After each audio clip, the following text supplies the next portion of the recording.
Welcome back to What It's Really Like to Be an Entrepreneur. I'm Vincent Lanci. I'm Johnny Crowder. Whether you're already an entrepreneur, are looking to start your journey tomorrow, or are just someone who needs a little extra motivation to get through the day, this is the perfect podcast for you. Each week, I interview a different entrepreneur from across the globe. I will continue to offer episodes in all industries to provide you with many different perspectives. You never know which motivational journey will inspire you most. Each guest will take you through their story and help you learn from their successes and lessons learned. If you enjoyed today's episode, please rate the show 5 stars and continue listening by subscribing. My guest on the show today is someone you may recognize from an earlier episode of my other podcast series, A Mental Health Break with Vincent A. Lanci. Johnny is a TEDx speaker and the CEO and founder of CopeNotes. CopeNotes is a preventative international mobile health solution that does not require internet or smartphone access. With just one text a day, you can train your brain to combat guilt. An amazing aspect to this is that it's all for less than $10 a month, and so far with CopeNotes, I found out they've had 887,000 texts exchanged, 92 countries reached, and 15,800 lives impacted. Johnny's story is inspiring on so many levels, and his path towards growing CopeNotes will have your brain percolating thoughts on how to grow your business before the episode's even over. So allow me to please introduce Johnny Crowder. Johnny, thank you for coming on the show. Thanks for having me. Would you please introduce yourself a bit more to our listeners and previewing your story without giving away just too much of that entrepreneurial journey before we get started? I am probably just like everybody else who is listening to this. I am very young at heart, and I'm the kind of person who thinks, well, if this doesn't exist, I want to invent it. So I'm definitely like a doer. I like getting my hands dirty and building stuff and creating stuff. So that has been probably, I was an entrepreneur even before I recognized it. Like when I was a kid, I would create marshmallow guns out of PVC pipes and paint them with acrylics and then try selling them door to door. And I didn't know when I was a kid that that was like the beginnings of an entrepreneurial spirit. So even in everything I do, like in music or advocacy, everything has kind of this like, well, why not get out there and build it kind of attitude. So I'm sure a lot of people listening are in the same boat. Yeah, true entrepreneur on so many different levels. I had the great opportunity to learn a little bit of your story on the other podcast session. So now we're really going to learn what's behind the scenes for you. And I think it is a great time for the big 5. On each episode, my guest and I will go over these 5 questions to help you, the listeners, learn what it's really like to be an entrepreneur. You ready to go, Johnny? Yeah, buddy. So when did you realize that you either weren't happy with what you were doing or you just needed some kind of change to truly start this full entrepreneurial journey? Please share your story. I never really, so the idea of entrepreneurship is very scary to me. Like I prefer, the conceptual safety of working at a place and getting your normal paycheck. And unfortunately, I guess I'm just more of a freelance type of guy. I have only had a couple salary positions, and I've applied to tons, but I've only gotten a couple. And I remember I was working at an ad agency, and I was full-time salary, doing copy and creative. And I loved it. Honestly, I loved my work, and I started CopeNotes as a volunteer project. It was like on the side and, after work and on the weekends, and I work on it on my lunch break. And I spoke to I was talking to the HR lady at the time, at the agency that I worked at. Her name is Carrie, and she's an angel. And I was telling her like, wow, I'm building this thing and I want to spend more time on it. And, but I also want to continue working. So, I just kind of shared with her that I felt super overstressed. And I was like, can I go down? Like, so I was 50 hours a week at the time. And I said, can I go down to 40 hours? And she was like, no, to be a full-time employee, you have to be at 50 hours. I'm like, oh, well then can I go part-time and maybe do like 30 hours? And she was like, Johnny, I had a dream about this exact conversation. You should quit. And I was like, what? My HR What? lady told me to quit. And she was like, I had a dream that you came in to ask for less hours. And then I told you to quit. And then years later, you were like on the cover of Forbes, and you were telling people that you can earn money by making the world a better place. and that capitalism and idealism can coexist. And it was like, she told me this whole dream and she was like, you just have to do it. So I walked out and I'm like, holy crap, I guess I quit. Well, It she was saw like that out of ambition. Yeah. it was pure fiction the way it felt. She saw the ambition in you. Was that in Teb? Yeah, it was. Great. So Cope Notes has been going on for how many years? 2.5, a little bit over. It's incredible what you've already accomplished. But since you made that switch, Johnny, into the entrepreneurial realm, what would you say one or two of the most difficult parts of being an entrepreneur are for you? I think it is incredibly lonely to build a company. It hurts your heart. Like your friends don't know what you're talking about, right? You hang out with your friends and they're talking about sports and movies and you're like, you guys ever read about CAC? And they're like, what are you talking about? It feels very isolating. And I think the other part is, the other difficulty is trying not to take the timeline or rejection personally. Yeah, let's get into When that. someone is like, no, our agency isn't interested in Cope Notes, or no, we don't have the budget to support, we don't have daily mental health support. We just can't afford it for this fiscal year, whatever. It's hard not to leave those phone calls or conversations like, wow, I suck, or my business sucks, or the thing that I invented sucks. And the truth is none of those things have anything to do with that client not having money. So you have to learn to not internalize rejection because it's not always about you. I think that's a great difficulty, certainly for me too. What are some ways that you started to combat those rejections in the beginning when things may have been overwhelming for you as a new entrepreneur? What worked for you? Um, well, I joined like an entrepreneurial collective. The one Okay. here in Tampa is called Embark Collective. And I found a lot of kindness and compassion in that group. A lot of people who understand what I'm going through, and they're like, "Oh, my business just experienced that a couple weeks ago." And I'm like, "Oh, yes, my people." So that's helped. And then the Definitely. other thing that's helped a lot is listening to. This is not a plug, but listening to podcasts about entrepreneurship and about coping with hardship, because this is tough stuff. So hearing that other people that you look up to have been through the exact same things, Yeah. um it just reminds you that it's not because you're stupid, it's not because your idea is bad, it's because this is a hard thing to do. That's why most people don't do it. Yeah, I found that with entrepreneurship, fellow entrepreneurs, we're all about helping each other. We're all on this ship together. We're all no blueprint, trying to grow our business. Lesson learned, tweak it a little bit, fix it again. So I love the way you put that. Networking, collaborating, those things pay major dividends because we're all in this together. And in the entrepreneurial world, we certainly are a family. But it doesn't have to be just with entrepreneurship here, Johnny. But what would you say one of your greatest lessons learned is? Whether you call it failure, lesson learned, why is it still stuck with you all the way till today? I think what the lesson that I am learning still even now is that stuff takes a long time. And I wish I didn't even say it. I wish that wasn't even true. I wish that was a lie that I pulled out of my butt. But the truth is that the good things, the stuff that we're working hard for, they take a long time. It's not fair. If I want a six pack, I'm gonna have to work out forever. I'm gonna have to diet forever. It's just the way it is. So same with building a business. Like I get a phone call from like an insurance company that we've been trying to work with for a long time, and I think this is it. This is our big break. No, it's not. No, it's not. It's the start of the beginning of the first letter on the first page of the novel series that is getting that client to the next stage in the buying process. It is such a freaking long, arduous process, but you have to ask yourself on a regular basis, like, do I still care enough about mental health to do this? So if your business is, creative consulting or whatever it is that you do, you're like, do I care as much Mhm. about creative consulting as I used to? And if so, is that enough care to continue putting up with this super long process? And fortunately for myself, the answer has been yes on most days. I couldn't agree with you more. Every step is just really opening another door. I found I got the MBA. I'm like, here we go. And that just got some of my emails answered. Then I published a book.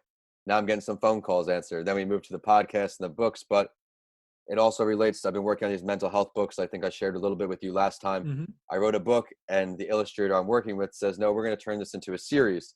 So I thought this was done. I'm done with my manuscript. No, now this is just opening a 7-book series, which is great. Like you're saying, we have the passion behind it. It's going to be great down the road, but we want it now. But like that 6-pack, Yeah.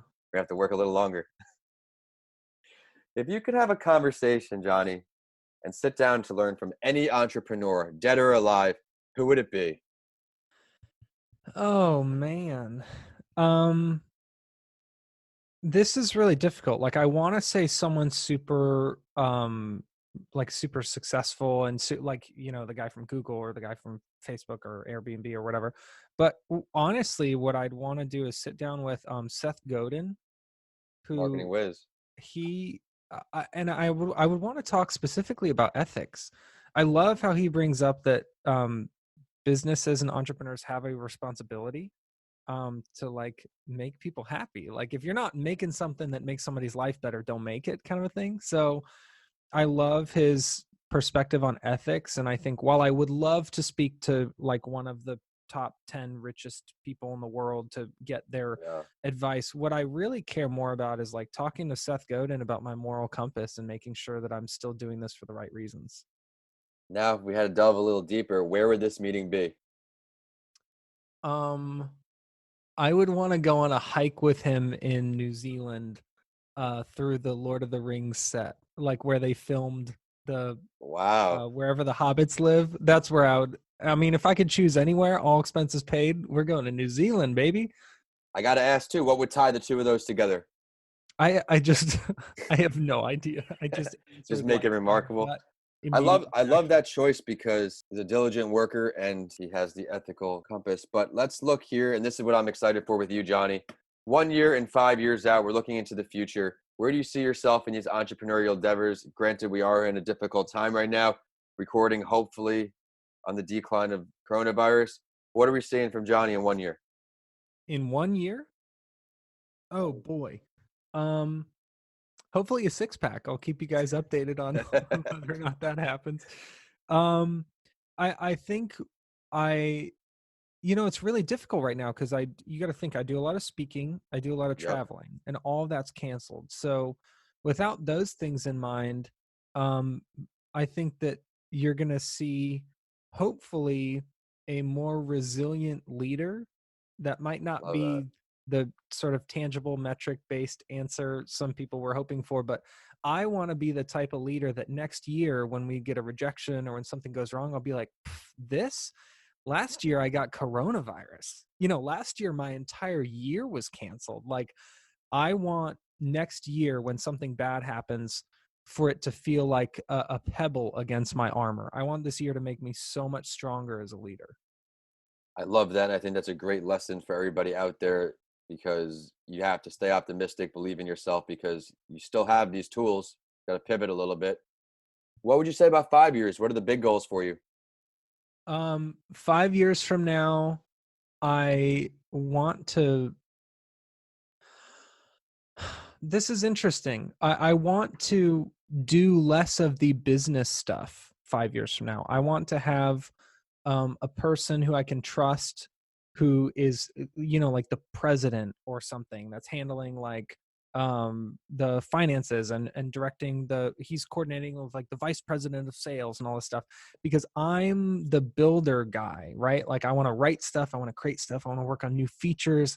I'm that kind of creative. So I don't enjoy the the businessy side of things as much. I've learned to enjoy it, but I think 5 years from now, I would love to have like a straight up business person handling those things so that I can focus on mental health advocacy and new features and innovation, because that's really where I'd like to live. Yeah, I love everything you shared with the 1 and 5 year goals. Even with me, speaking is not an option right now, and we're finding ways to stay busy. Are we seeing more than Cope Notes? Are we seeing Cope Notes continue to grow? Are we have any other ideas you want to share with us? I'm the kind of person who, if I'm not tempered, I will accidentally start 100 businesses.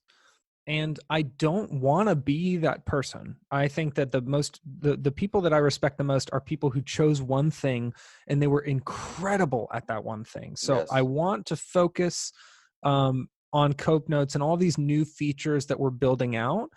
originally they were ideas for other companies. Yeah. And now we're like, how can we take that idea for another company and translate it into a feature inside of the company that we're already working on? So I'm trying to get more focused in my approach. And of course, down the line, I'm sure I will wind up starting something else. But right now, I think the ticket to Cope Notes being all that it can be is probably focus, which is pretty difficult for me, but I'm doing my best. I think you're doing a great job, and I think that's an incredible answer for people who everybody, we're impatient. We want greatness, greatness, greatness, but you really have to, just because something's going well doesn't mean it will go well forever. You have to stay focused and continue to nurture it. That is your baby. So I very, very much appreciate that answer. And Johnny, it's time for the spotlight story. On each episode, I share the entrepreneurial journey of someone in the spotlight to inspire our listeners, and I would love your take on it. For today's episode, I will introduce the entrepreneurial journey and the founder of arguably the hottest company on the planet right now in Zoom, and Eric Yuan. Eric came to the US from China in the mid 90s to pursue the internet boom. He was denied entry into the US the first 8 times he applied for a visa. After coming to America, he worked for a Silicon Valley communications startup, and then in 2012, he decided to launch the communication platform Zoom. I learned that Zoom started as a quote, a daydream, a solution to a long distance relationship that required a 10-hour train ride to see each other.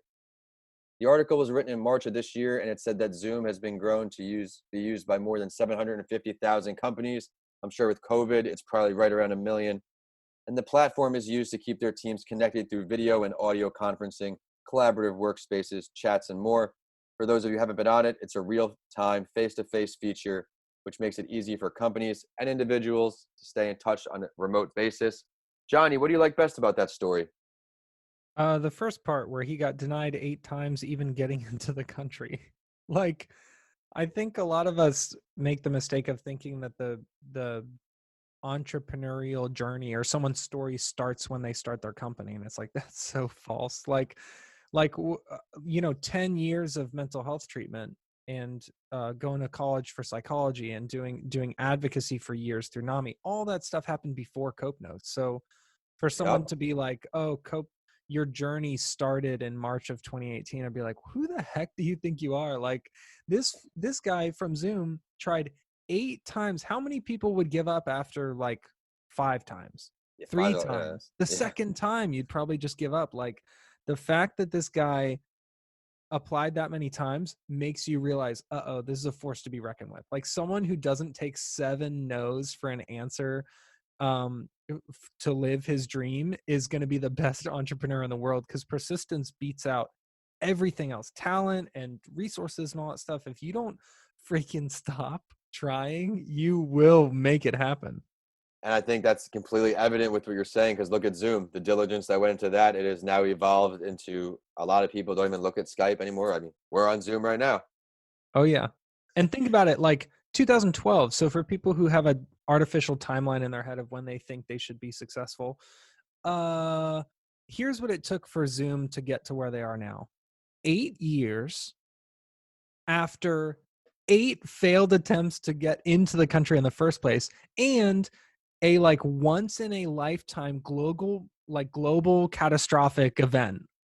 Like, That's great. that is the perfect storm that had to happen for them to be successful. So if your business is small after 5 years, you still got 3 years and a global meltdown between you and something cool happening. So don't think that it's because you suck. Remember that this stuff takes time.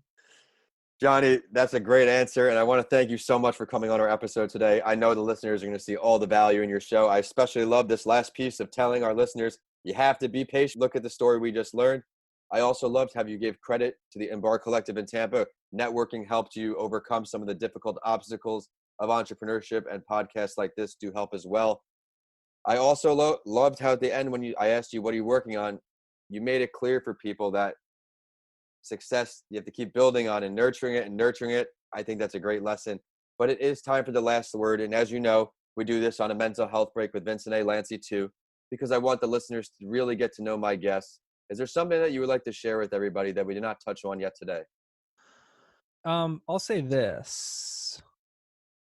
If you are concerned that now is a bad time to try to start a company or try to pursue an entrepreneurial idea, I want to remind you that there is never a good time to start something like this. It is a leap. It is a lot of people will see it as foolish no matter when you did it. Like I did it in 2018 and my friends were like, "Are you insane? Like you're quitting a normal job with no guarantee of compensation." That's never going to be a good idea from the perspective of people who don't share your vision. So, I'm not saying like throw away your whole life and be irresponsible, but what I am saying is that there's I mean, now isn't an opportune time, but so was 2 years ago, and 2 years from now will be just as inopportune. So just I would encourage you, if you have an idea, don't get too in your head about the when, because in my experience, there's never a good time to take a huge risk. So just calculate as much as you need to, and then, if it's Christmas Day or if it's your anniversary or if it's a random Tuesday, freaking start it, because it's going to be hard pretty much no matter how you slice it, but it's probably also going to be worth it. Another valuable piece of advice, Johnny. Thank you. Would you mind please taking this time to share your professional social media websites? We know you have some podcasts going on. Let's inform our listeners to start and following all these endeavors. Yeah, buddy. If you go to copenotes.com, pretty much everything you need will be there.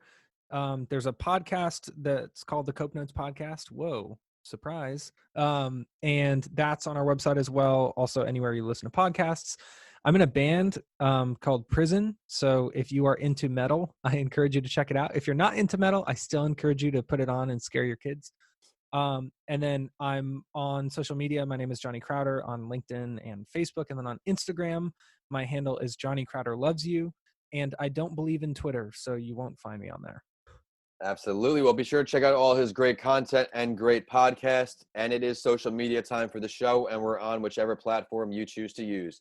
We're at What It's Really Like to Be an Entrepreneur on LinkedIn, at Your Favorite Morning Podcast on Instagram and Facebook, and we're at Podcast by Lanci on Twitter, so you get updates from this show and a mental health break with Vincent A. Lanci.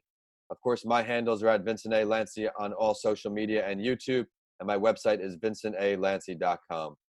If you check out my books, DM me. I would love to hear from you. We have Left for Dead, A Story of Redemption, and How to Transform Your Mindset When the Norm is Changed, both on Amazon now. As always, I will end the show with a quote that inspired me, and know it will for you too. This one is from Eric Wan, the entrepreneur from today's Spotlight story we ended the show with. He said, "Don't be afraid to admit you made a mistake and start fresh. My only regret is that I didn't found my company earlier so I could keep getting better sleep sooner." Thanks for listening, and I'll see you all on the next episode of What It's Really Like to Be an Entrepreneur.